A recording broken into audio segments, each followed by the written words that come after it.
Well, one of the things that's been discussed is how will the responses to the global crises that are affecting the member states of the African Union, how will these responses be funded?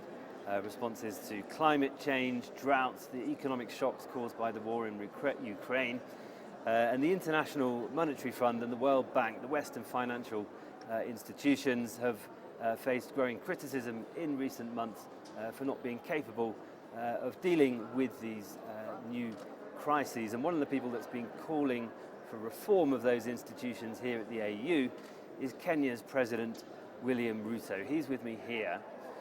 What reforms have you been calling for at the Bretton Woods financial institutions? The multilateral financial banks and the entire international financial system has not been just and has not been fair and has not been accountable. And all we are asking is we want to have an even conversation. We do not want a financial system that favors us. We want a fair one. As things stand today, the current financial setup favors the global north against the global south. Why do I say that? Today, development finance you can access for Kenya, for example, and most of African states, Zambia, Ghana, in fact, all sovereign states that have gone to the international financial market, they are paying anywhere around 10%.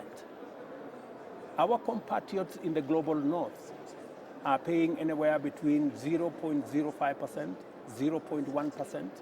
Clearly, we are accessing development finances 100 times more expensively than they do but Kenya is at the moment from the financial institutions. That is not fair. And that is why we have found ourselves where we are. And that is why we are saying the current financial setup is rigged against those in the global south, especially in the continent of Africa. If you go to the financial markets today, we are paying 100 times more than our friends in the global north are paying. And we are saying if we have to fund the development that we have to change the financial system. It is not fit for purpose, it is unjust, it is not accountable. And we are saying the same financial setup today, or financial system today, favors the emitters. It favors those who pollute. They get development finance cheaper than we do.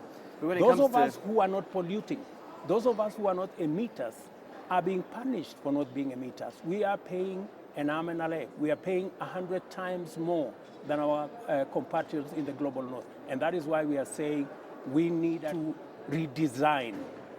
We need a new system that understands, that is accountable, that makes those who have brought us here to the climate crisis that we have, the emitters, the polluters, they need to be held to account, so that an accountable system that doesn't punish the least polluters and doesn't reward the most, those who pollute the most, a system that works for everybody.